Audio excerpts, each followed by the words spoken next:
Chào mừng các bạn đã đến với series hướng dẫn chơi game của cộng đồng Dead or Alive Việt Nam. Như các bạn đã biết thì Koei Tecmo đã ra mắt bản DOA mới nhất vào đầu năm nay, đó là bản 6. Vì là bản mới nên sẽ có rất nhiều thứ mới. Và để các bạn dễ tiếp cận hơn với game thì cộng đồng DOA Việt Nam sẽ thực hiện những cái video hướng dẫn cơ bản về game, như là cơ chế, quy ước, làm sao để combo đau, vân vân và vân vân. Ok, bắt đầu thôi. Đầu tiên mà cũng là những thứ đơn giản cơ bản nhất nhé. Thứ nhất đó là cách gọi quy ước về hướng. Thì mỗi game đối kháng sẽ có những cách gọi khác nhau về hướng, và DOA cũng không ngoại lệ. Hướng của DOA được quy ước bởi các số từ 1 đến 9. 1, 2, 3, 4, 5, 6, 7, 8, 9. Đấy. 1 là chéo xuống lùi, nó là như thế này. 2 là xuống. 3 là chéo xuống tiến. 4 là lùi. 5 là đứng yên không làm gì. 6 là tiến. 7 là chéo lên lùi. 8 là lên. 9 là chéo lên tiến. Đấy. Để cho dễ hình dung thì các bạn hãy tưởng tượng các chữ số numpad trên bàn phím máy tính ấy, thì nó sẽ dễ hình dung hơn, và những cái phím đấy thì sẽ tương đương với các hướng tương ứng nếu bạn ở bên trái màn hình. Bạn là player one bên trái màn hình. Từ quy ước trên thì chúng ta sẽ có một vài ví dụ như sau. Xuống tiến thì đọc là 236. Xuống lui thì đọc là 214. Nửa vòng analog, nửa vòng cần thì là 41236. 41236. Đó. Vì sau khi các bạn đã quen với cái cách gọi này rồi ấy, thì chúng ta sẽ sang cái phần tiếp theo là giải thích về các nút input.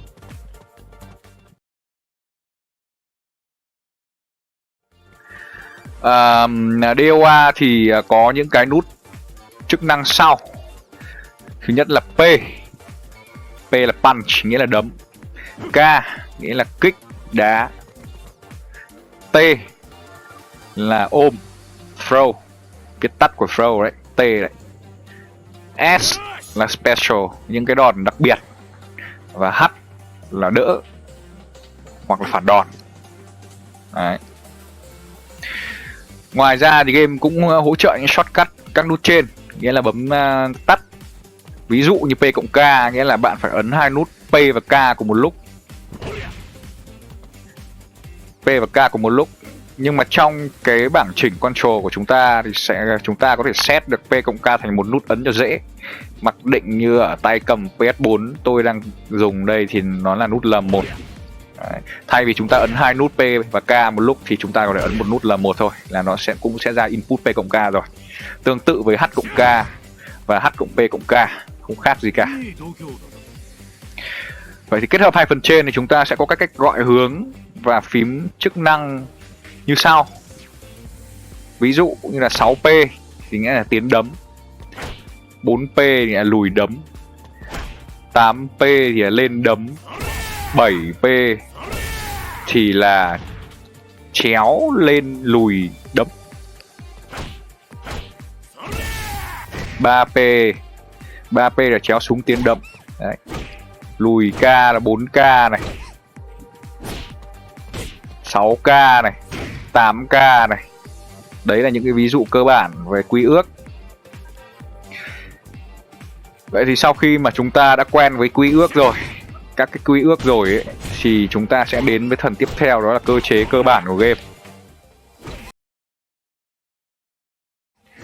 DOA điều làm nên cái chất riêng của cái tựa game DOA này đối với các tựa game đối kháng khác chính là cơ chế tam giác, hay còn được gọi là triangle system. Vậy cơ chế tam giác là cái gì? Nếu các bạn chưa biết thì chúng ta có 3 cách để gây sát thương cho đối thủ trong DOA. Đầu tiên đó là đấm đá. Đấm đá. Tất cả các đòn mà đấm và đá thì đều có thể gây sát thương cho đối thủ và gọi là strike. Thứ hai là quăng, quật, ôm, hay còn gọi là throw, thì các bạn ấn nút T. T, tiến T, lùi T, nửa vòng cần T. Đấy. 6T này, 4T này, nửa vòng cần T này, đều gây đam cho đối thủ hết. Thứ ba là phản đòn, hay còn gọi là hâu. Đây là một cơ chế khá đặc biệt mà tôi sẽ giải thích kỹ hơn vào những video lần sau. Nghĩa là nếu mà các bạn đánh mà đối thủ hâu, nếu mà đối thủ đoán trúng cái hướng bạn đánh thì đối thủ sẽ gây cho bạn một lượng đam nhất định. Ví dụ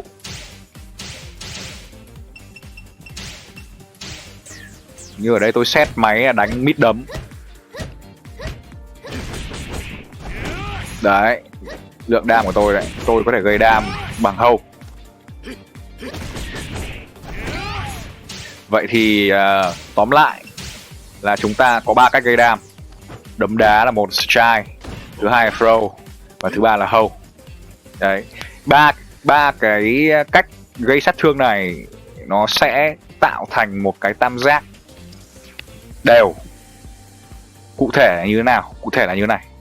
Strike thì thắng throw, nghĩa là đấm đá thì thắng ôm, ôm thì thắng hâu, hâu thì lại thắng strike. Ví dụ như sau: khi bạn đấm vào đối thủ ôm cùng một lúc,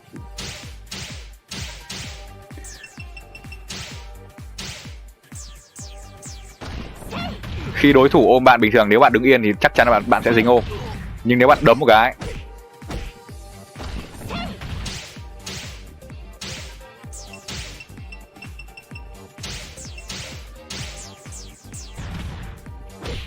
nếu bạn đấm một cái thì bạn sẽ thắng họ và bạn được gây đam. Đồng thời đấm thắng là một chuyện rồi, nhưng bạn sẽ được bonus thêm đam. Cụ thể là bạn sẽ được 160% phát đấm này, 160% cái lượng sát thương của phát đấm này. Đấy. Và nếu mà bạn thực hiện thành công cái này ấy, thì nó sẽ hiện một cái tin nhắn hai counter strike ở bên trái màu đỏ như các bạn đã thấy. Tương tự như thế, nếu tôi hâu, ôm thì thắng hâu mà. Nếu tôi hâu thì đối thủ sẽ ôm tôi, sẽ ôm được tôi và tôi sẽ bị dính 160% sát thương của cái đòn ôm này. Đồng thời sẽ có một cái bảng tin nhắn hiện ra là hai counter throw ở bên phải tôi đây, với ký tự là màu xanh dương, bởi vì ôm thì nó sẽ có màu xanh dương. Đó.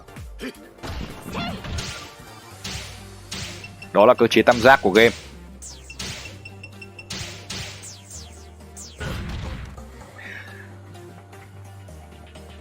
Cơ chế này thì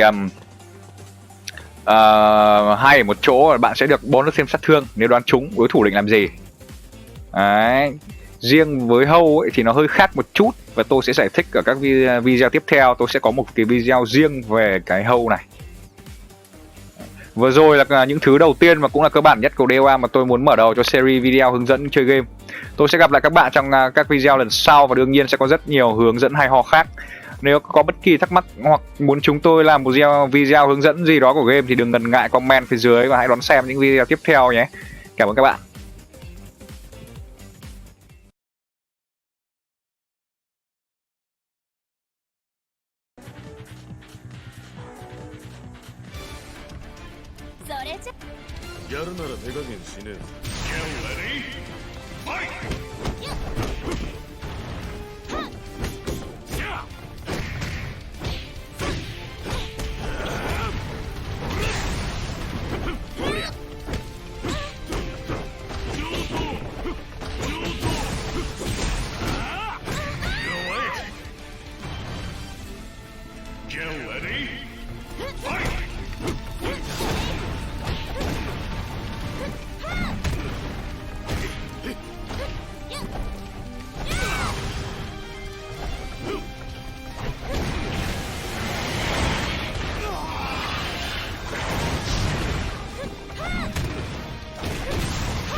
Get ready. Fight!